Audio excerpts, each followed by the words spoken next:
Human rights పీడబ్ల్యూఏఓ TV channel ప్రేక్షకులకు human rights PWA సంస్థ తరపున హృదయపూర్వక నమస్కారాలు తెలియపరుస్తూ గత 6 సంవత్సరాల క్రితము దేశవ్యాప్తంగా సంచలనం సృష్టించినటువంటి ఒక పరువు హత్య విషయంలో ఒక సంచలనమైన తీర్పు రావడం జరిగింది. ఉరిశిక్ష వేయడం జరిగింది. ఈ హత్యకు పాల్పడిన వారిలో ఒకరికి, మిగతా వారికి యావజ్జీవ కారాగార శిక్ష కూడా విధించడం జరిగింది. ఇది చాలా మనందరము గమనించవలసిన ఒక ముఖ్యమైన అంశము. సాధారణంగా కులాంతర వివాహాలు కానీ ప్రేమ వివాహాలు కానీ జరిగినప్పుడు వారికి సపోర్టు చేయకపోయినా పర్వాలేదు, కానీ ఈ విధమైన హత్యలకు పాల్పడే వద్దు అనేది ప్రజలందరి అభిప్రాయము.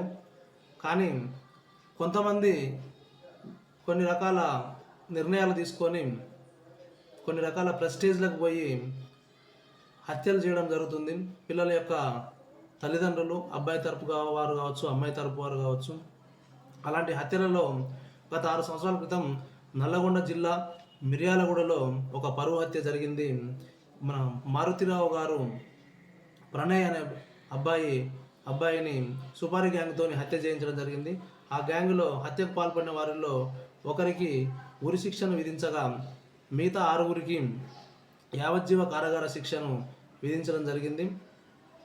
ఇది న్యాయం జరిగింది, ఆ హత్య విషయంలో న్యాయం జరిగిందని చెప్పవచ్చు. కానీ ఈ ప్రణయ్ హత్య తర్వాత కూడా రాష్ట్రంలో, దేశంలో ఇలాంటి పరువు హత్యలు చాలా జరగడం జరిగింది. రీసెంట్గా సూర్యాపేటలో కూడా ఇలాంటి పరువు హత్య ఒకటి వెలుగులోకి రావడం జరిగింది. ఇక మనము వివరాల్లోకి వెళ్ళి చూద్దాము. ప్రణయ్ హంతకుడికి మరణశిక్ష, నరికి చంపిన సుభాష్ శర్మకు ఉరి ఖరారు. ఓకే, అమృత బాబాయ్, శ్రవణ్ కుమార్ సహా 6గురికి యావజ్జీవ కారాగారం. సంచలన తీర్పు వెలువరించిన నల్గొండ అదనపు జిల్లా కోర్టు. శిక్ష తగ్గించాలని నిందితుల వేడుకోలు. విచారణ దశలో అమృత తండ్రి ప్రధాన నిందితుడు మారుతిరావు ఆత్మహత్య. మనందరికీ తెలిసిన విషయమే. 2020లో మారుతిరావు హైదరాబాద్లో ఒక హోటల్లో ఆత్మహత్యకు పాల్పడడం జరిగింది. కేసును సవాల్గా తీసుకున్న అప్పటి ఎస్పీ రంగనాథ్ 7 ఏళ్లు విచారణ. ఈ తీర్పు కులోన్మాదులకు చెంపచెట్టు. నిందితులు సర్వం కోల్పోయారు. ప్రణయ్ తండ్రి పెరుమాళ్ళ బాలస్వామి. ఇక పూర్తి వివరాల్లోకి వెళ్ళి చూద్దాం మనము. దేశవ్యాప్తంగా సంచలనం సృష్టించిన ప్రణయ్ హత్య కేసులో నల్లగొండ 2వ అదనపు జిల్లా కోర్టు SC/ST ప్రత్యేక న్యాయస్థానం సోమవారం సంచలన తీర్పునిచ్చింది. ఈ కేసులో ప్రధాన నిందితుడు మారుతిరావు A1 2020లో ఆత్మహత్య చేసుకోగా A2 సుభాష్ శర్మకు మరణశిక్ష, మిగతా 6గురికి యావజ్జీవ కారాగార శిక్ష విధిస్తూ జడ్జి రోజారమణి తీర్పునిచ్చారు.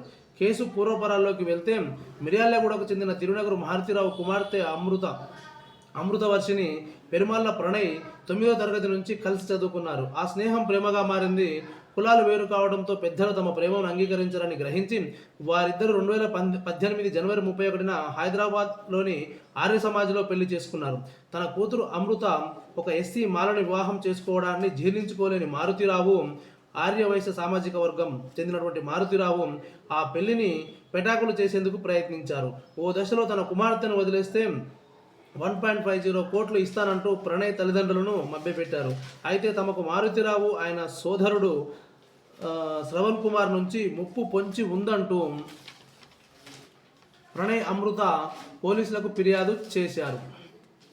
దీంతో పోలీసులు పలుమార్లు మారుతిరావుకు కౌన్సిలింగ్ ఇచ్చి ఆయనలో మార్పు తీసుకొచ్చారు. అంతా ప్రశాంతంగా ఉందని భావిస్తున్న సమయంలో ప్రణయ్, అమృత పెళ్లి విందు వీడియోలు సోషల్ మీడియాలో వైరల్ అయ్యాయి. దీన్ని జీర్ణించుకోలేని మారుతిరావు కులోన్మాదం ప్రతీకారంతో రగిలిపోయారు.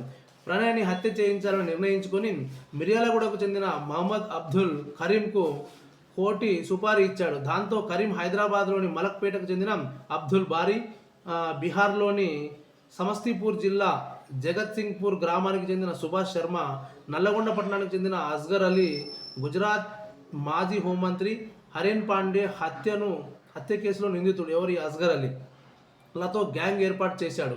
గర్భిణిగా ఉన్న అమృతను ప్రణయ్ 2018 సెప్టెంబర్ 14న మిర్యాలగూడలోని ఓ ప్రైవేట్ ఆసుపత్రికి తీసుకెళ్లిన సమయంలో సుభాష్ శర్మ అతన్ని కత్తితో పొడిచి చంపాడు. ఈ ఘటనను చూసి అమృత ప్రణయ్ తల్లి ప్రేమలత పెద్ద పెద్ద కేకలు వేస్తూ మూర్ఛపోయారు. ప్రణయ్ తండ్రి బాలస్వామి ఫిర్యాదు మేరకు మిర్యాలగూడ 1 టౌన్ పోలీస్ కేసు నమోదు చేసుకుని దర్యాప్తు ప్రారంభించారు. అప్పట్లో ఈ హత్య దేశవ్యాప్తంగా సంచలనం సృష్టించింది. కుల వ్యతిరేక ప్రజా సంఘాల నేతలు ఈ హత్యను తీవ్రంగా ఖండించి ర్యాలీలు, ఆందోళనలు నిర్వహించారు. ఈ కేసును సీరియస్గా తీసుకున్న అప్పటి నల్గొండ జిల్లా ఎస్పీ ప్రస్తుతము హైడ్రా కమిషనర్ ఏవి రంగనాథ్ 4 రోజుల్లో 8 మంది నిందితులను అరెస్టు చేశారు. 9 నెలల్లో 1600 పేజీల ఛార్జ్షీట్ను కోర్టుకు సమర్పించారు. ఒకరికి ఉరి, 6గురికి యావజ్జీవం. నల్లగొండ 2వ అదనపు జిల్లా కోర్టు ఎస్సీ/ఎస్టీ ప్రత్యేక న్యాయస్థానంలో ప్రణయ్ హత్య కేసు విచారణ 7 ఏళ్ల పాటు కొనసాగింది. మొత్తం 78 మంది సాక్షులు కోర్టుకు వాంగ్మూలం ఇచ్చారు. ప్రాసిక్యూషన్ తర్వాత పబ్లిక్ ప్రాసిక్యూటర్ దర్శనం నరసింహ వాదనలు వినిపించారు. జడ్జి రోజారమణి సోమవారం 523 పేజీల తీర్పునిచ్చారు. A1గా ఉన్న మారుతీరావు 2020లో ఆత్మహత్య చేసుకోగా ప్రణయ్ హత్య చేసిన A2 సుభాష్ శర్మకు మరణశిక్ష, 15,000 జరిమానా విధించారు. A3 నుంచి A8 వరకు ఉన్న మిగతా నిందితులు మహమ్మద్ అస్గర్ అలీ, మహమ్మద్ అబ్దుల్ బారీ, మహమ్మద్ అబ్దుల్ కరీం, తిరునగరు శ్రవణ్ కుమార్, అమృత యొక్క చిన్నాన్న ఇతని శ్రవణ్ కుమార్ గారు, సముద్రాల శివ, మారుతిరావు యొక్క డ్రైవర్ ఇతను, ఆటో డ్రైవర్ నిజాంలకు యావజ్జీవ కారాగార శిక్షతో పాటు ఒక్కొక్కరికి 10,000 చొప్పున జరిమానా విధించారు. తీర్పు అనంతరం సుభాష్ శర్మను చర్లపల్లి కేంద్ర కారాగారానికి తరలించారు. అస్గర్ అలీ ఇప్పటికే హరేన్ పాండ్య హత్య కేసులో సబర్మతి జైల్లో శిక్షను అనుభవిస్తున్నాడు. తీర్పు తర్వాత అతన్ని సబర్మతి జైలుకు తరలించారు. మిగతా నిందితులను నల్లగొండ జిల్లా జైలుకు పంపారు. తీర్పు నేపథ్యంలో సోమవారం కోర్టు వద్ద ఉద్రిక్త పరిస్థితి కనిపించాయి. దీంతో 2 DSPలు, 5 CIలు, పలువురు SIలు, కానిస్టేబుల్ కలిసి మొత్తం 150 మంది బందోబస్తు నిర్వహించారు. మీడియా ప్రతినిధులు, ప్రజా సంఘ నాయకులు అధిక సంఖ్యలో రావడంతో కోర్టు ప్రాంగణం కిక్కిరిపోయింది. ఈ తీర్పుపై ప్రజా సంఘాల నాయకులు, న్యాయవాదులు హర్షం వ్యక్తం చేశారు. ఈ కేసులో మరణశిక్ష పడ్డ సుభాష్ శర్మ, యావజ్జీవ శిక్ష పడిన అబ్దుల్ బారీ, అస్గర్ అలీ కరుడుగట్టిన నేర చరిత్ర ఉంది. బీహార్కు చెందిన సుభాష్ శర్మ 13 ఏళ్ల వయసు నుంచే నేరాలకు పాల్పడుతున్నాడు. ఆయుధాలు, అక్రమ రవాణా కేసులు, పూణే జైలులో శిక్ష అనుభవించాడు. ప్రణయ్ హత్యకు ఇతను 2 లక్షల సుపారీ తీసుకోవడం గమనార్హం. అస్గర్ అలీకి పాక్ నిఘా సంస్థ ISIతో సంబంధాలున్నాయనే అభియోగాలు ఉన్నాయి. గుజరాత్ మాజీ హోంమంత్రి హరేన్ పాండ్య హత్య కేసులో ఇతనికి యావజ్జీవ శిక్ష పడింది. అస్గర్తో కలిసి అబ్దుల్ బారీ భూదందాలు, సెటిల్మెంట్లు, బెదిరింపులు చేసేవారు. అబ్దుల్ బారీ ఓ సందర్భంలో మారుతీరావును కూడా బెదిరించి డబ్బులు వసూలు చేశాడు. అబ్దుల్ కరీం, మారుతీరావుకు మైత్రి ఉంది. దాంతో కరీం ద్వారా ఈ గ్యాంగును మారుతీరావు సంప్రదించాడు. సుభాష్ శర్మ ఓ దోపిడీ కేసులో రాజమహేంద్రవరం జైలుకు వెళ్ళగా అక్కడే అస్గర్ అలీ పరిచయం ఏర్పడింది. పోలీసులు తెలిపారు. మరో నిందితుడు మారుతీరావు సోదరుడు శ్రవణ్ కుమార్ మొదటి నుంచి అమృత ప్రేమను అంగీకరించలేదు. ఓ సందర్భంలో తనను బాబాయి డంబెల్స్తో కొట్టాడని అమృత చెప్పారు.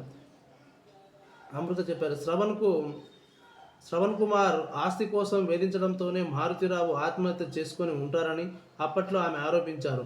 మారుతీరావు డ్రైవర్ శివ నిందితులను ఆటోలో తిప్పిన నిజాంకు కూడా ఈ కేసులో శిక్ష పడింది.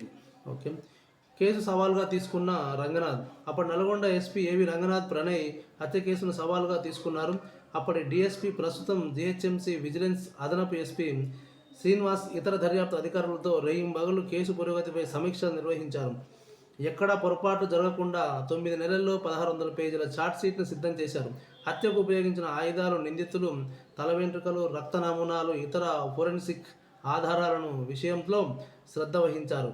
పకడ్బందీగా సీన్ రీకన్స్ట్రక్షన్ చేయించారు. అప్పటికి DSP శ్రీనివాస్ కూడా ఈ కేసులో కీలక పాత్ర పోషించారు. కోర్టు తాజా తీర్పుపై రంగనాథ్, శ్రీనివాస్ హర్షం వ్యక్తం చేశారు.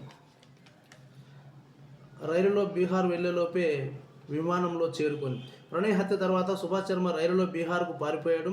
అతను నల్గొండ నుంచి పంపిస్తే ఎలాంటి ఆధారాలు దొరకవని నిందితులంతా భావించారు. అయితే SP రంగనాథ్ మారుతీరావును విచారించడంతో డొంకంతా కదిలింది. సుభాష్ శర్మ బీహార్కు చెక్కేసినట్లు తేలడంతో చార్జెట్ విమానంలో 2 ఇన్స్పెక్టర్లు నేతృత్వంలోని ఓ బృందాన్ని బీహార్లోని జగత్సింగ్పూర్కు పంపారు. నిజానికి ఆ ఊరు కాకి సినిమా మాదిరిగా ఉంటుంది. కొత్తవారు కనిపిస్తే రాళ్లతో కొట్టి చంపడానికి వెనకాడరు. అలాంటి ఊరికి వెళ్ళిన నల్లగొండ బృందం అక్కడి పోలీసులతో కలిసి సుభాష్ శర్మను అదుపులోకి తీసుకుంది. 2020లో మారుతిరావు ఆత్మహత్య. మారుతిరావు 2020 మార్చి 7న హైదరాబాద్లోని ఆర్యవైశ్య భవన్లో ఆత్మహత్య చేసుకున్నారు. తనకు మరణశిక్ష తప్పదని అర్థం చేసుకున్న మారుతిరావు తన భార్య గిరిజతో చివరిసారి ఫోన్లో మాట్లాడి గారెల్లో విషం కలుపుకొని తిని బలన్మరణానికి పాల్పడ్డారు. గిరిజ నన్ను క్షమించు అంటూ భార్యకు అమృత అమ్మ వద్దకు వెళ్ళమ్మా అంటూ తన కూతురికి రాసిన నోట్ను పోలీసులు గుర్తించారు. ఓకే.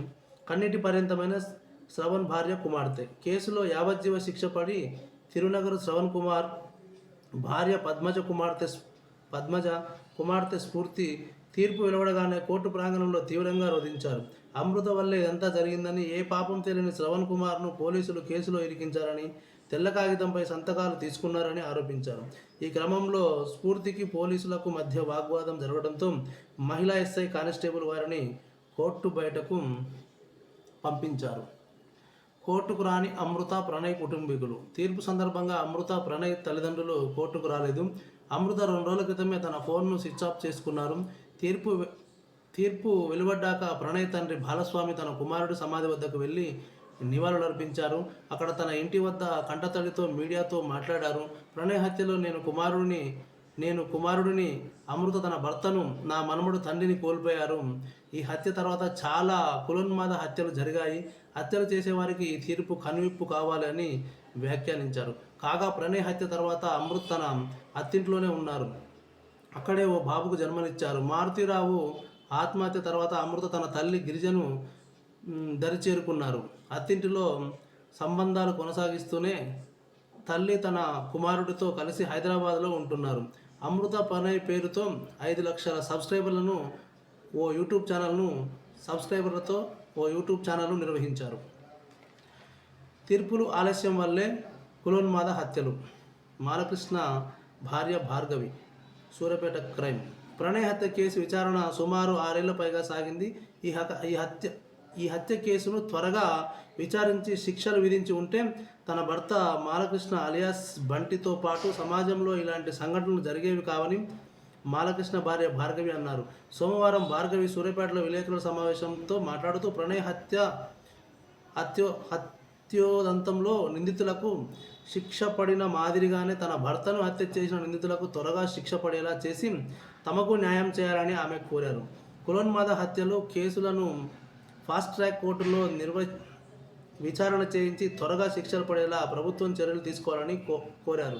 కాగా నానమ్మ కళ్ళలో సంతోషం కోసం తన చెల్లెలు భార్గవిని ప్రేమించి పెళ్లి చేసుకున్న మాలకృష్ణను భార్గవి అన్న నవీన్ మరో 2 కలిసి ఈ ఏడాది జనవరి 26న హత్య చేశారు. శిక్ష తగ్గించాలని వేడుకున్న నిందితులు. జస్టిస్ రోజారమణి తీర్పును వెలువరించడానికి ముందు నిందితులతో చెప్పుకోవడానికి ఏమైనా ఉందా అని ప్రశ్నించారు. ఆ వెంటనే నిందితులు ఒక్కొక్కరుగా తమకు శిక్షను తగ్గించాలని వేడుకున్నారు. నా కుటుంబానికి నేనే ఆధారం. నా తండ్రి ఇటీవలే చనిపోయారు. కర్మకాండను నిర్వహించాల్సి ఉంది. నా తల్లిని పోషించాల్సిన బాధ్యత నాపైనే ఉంది అని సుభాష్ శర్మ జడ్జిని వేడుకున్నాడు. అస్గర్ అలీ, అబ్దుల్ బారీ, అబ్దుల్ కరీం కూడా చిన్నపిల్లలు ఉన్నారని, గుండె ఇతర అనారోగ్య సమస్యలు ఉన్నాయని, పిల్లల బాధ్యత తమపైనే ఉన్నందున శిక్షను తగ్గించాలని జడ్జిని కోరారు. శ్రవణ్ కుమార్ తనకు పెళ్లి కావాల్సిన 2 కుమార్తెలు ఉన్నారని, నిరుద్యోగి అయిన కుమారుడు ఉన్నాడని, ఈ కేసులో తన ప్రమేయం ఏమీ లేదని విషయం అందరికీ తెలుసని చెప్పారు. డ్రైవర్ శివ తన భార్య విడాకులు ఇచ్చిందని, 2 చిన్నపిల్లల బాధ్యత తనపైనే ఉందని, ఆటో డ్రైవర్ నిజాం కూడా తనను భార్య విడిచి వెళ్ళిందని, చిన్నపిల్లలు అనాథలు అవుతారని, తనకు గుండె సమస్యలు ఉన్నాయని క్షమించి విడుదల చేయాలని విజ్ఞప్తి చేశారు. ఒక మాటలు చెప్పాలంటే వీళ్ళని క్షమించి విడుదల చేయడం అనేది సమంజసం కాదు.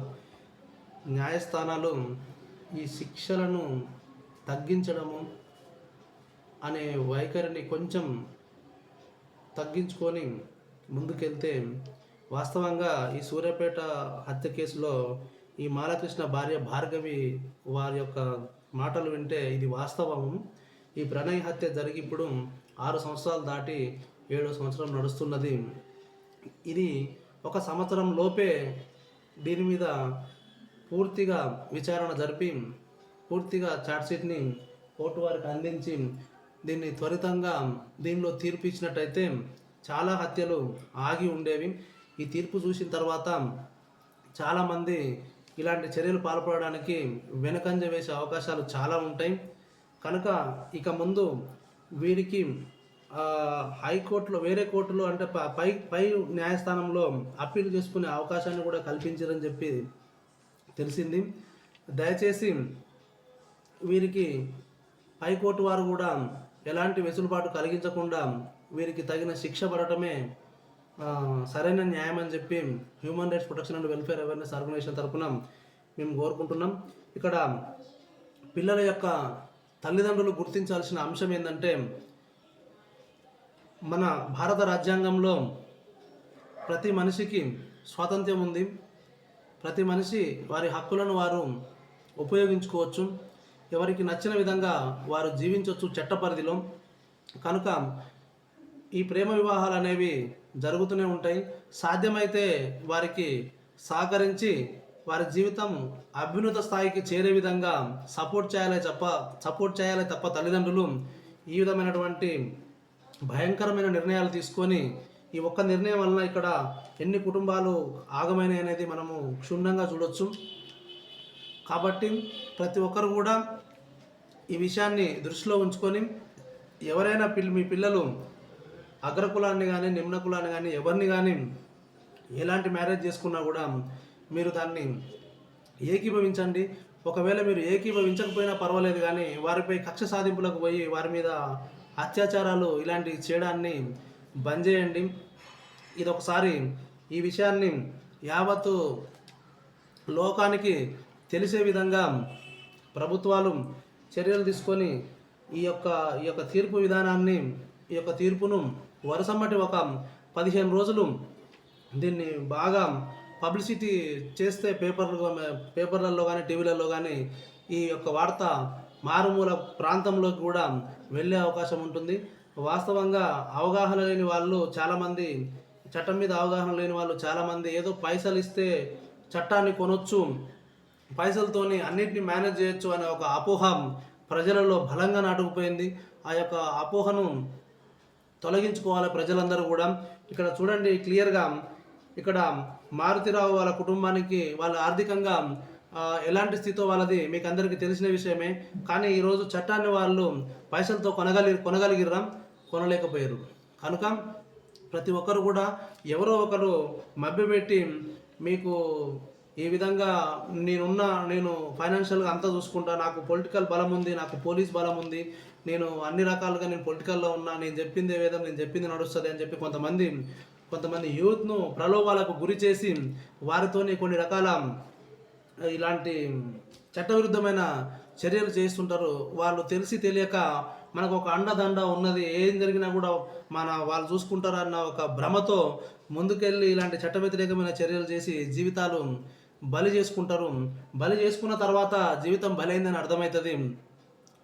కొంతమంది అర్థం కాక అదే ఫోబియాలో పడి అదే విధంగా జీవితాలని కంప్లీట్గా స్పైల్ చేసుకొని వీరి మీద కుటుంబాలు పెట్టుకున్న ఆశలు కూడా అడియాశలు చేసి చివరకు కుటుంబాలే వీడు ఉన్న ఒకటే భూమి మీద చనిపోయిన ఒకటే అనే పరిస్థితిని తీసుకొచ్చుకున్నటువంటి సందర్భాలు మనం ఎన్నో చూస్తున్నాం. కనుక దాన్ని దృష్టిలో ఉంచుకొని ఎవరు కూడా ఏ విధమైన చట్ట వ్యతిరేకమైన చర్యలకు పాల్పడమన్నా కూడా, మీకు ఎన్ని పైసలు ఇస్తున్నా కూడా ఈ సుపారీ గ్యాంగ్ ఎవరైతే ఉన్నారో మీరంతా కూడా అలాంటి పనులు మానుకొని మీకున్నటువంటి తెలివిని చట్ట పరిధిలో చట్టబద్ధంగా మార్చడానికి యూటర్న్ తీసుకొని చట్టబద్ధంగా ముందుకెళ్ళండి. గతహా జరిగినాయి. మీకు చాలామంది సలహాలు ఇస్తుంటారు, ఒకసారి నువ్వు క్రైమ్లో ఇన్వాల్వ్ అయినావు, ఇక నువ్వు క్రైమ్ వదిలితే నీకు చాలా ప్రాబ్లమ్స్ అవుతాయి, నువ్వు క్రైమ్ని కంటిన్యూ చేసుకుంటేనే నువ్వు బతకగలుగుతావు, ఇలాంటి చెత్త సలహాలు కూడా ఇచ్చేవాళ్ళు చాలామంది ఉంటారు. కానీ ఎప్పుడైతే ఒక క్రైమ్ వల్ల మనం ఇబ్బంది పడ్డామని మనకు అర్థమవుతుందో, మనం చేసిన క్రైమ్ వల్ల, తర్వాత మళ్ళీ అలాంటి పరిస్థితి మన జీవితంలో రాకుండా మనం దానికి ఏ విధంగా మనము ముందుకెళ్ళాలనే కార్యాచరణ ఒక చట్టబద్ధంగా ఒక రాజ్యాంగబద్ధంగా జీవితాన్ని గడపాలనే ఒక మంచి సదుద్దేశంతో ముందుకెళ్ళి ప్రజలకు న్యాయం చేకూరుస్తున్నట్లయితే ఆటోమేటిక్గా భగవంతుడి అనుగ్రహం మనపై ఏర్పడి ఆ భగవంతుడే మనకు గతంలో చేసినటువంటి కొన్ని తప్పిదాలు ఏమున్నా కూడా వాటి నుంచి మనల్ని బయటకు పడేయడంలో ఆ భగవంతుడి తోడ్పాటు మనకు ఏర్పడుతుంది. కనుక ఎవరు కూడా తెలిసి తెలియని సమయంలో ఏమైనా తప్పిదాలు చేసినా కూడా దాని గురించి జ్ఞానం తెలుసుకున్న తర్వాత అలాంటి తప్పిదాలు చేయకుండా జీవితాలు ముందుకు నడుపుతూ మన అలాంటి చట్ట వ్యతిరేకమైన చర్యలు చేసిన వారు ఎలాంటి బాధలు పడ్డారో వాళ్ళకు తెలుసు కనుక అలాంటి బాధలు మరి ఇంకొకరికి రాకుండా చూసుకుంటూ ప్రజలను చైతన్యవంతం చేసి మన దేశ అభివృద్ధికి తోడ్పడాలని చెప్పి నేను ఈ యొక్క క్రైమ్లో పాల్గొని తెలిసి తెలియక క్రైమ్లు చేసిన వాళ్ళు ఎవరైనా ఉంటే ఇక నుంచైనా ఆ వైఖరిని మార్చుకొని ఆ క్రైమ్లకు దూరంగా ఉంటూ ప్రజలకు సేవలను అందిస్తూ ప్రజా శ్రేయస్సు కొరకు దేశ అభివృద్ధి కొరకు పాల్పడడంలో తోడుండరి ఆ భరతమాత మిమ్మల్ని తప్పకుండా కాపాడుద్దని చెప్పి నేను human rights protection and welfare awareness organisation తరఫున తెలియపరుస్తున్నా. థ్యాంక్ యూ, ధన్యవాదాలు.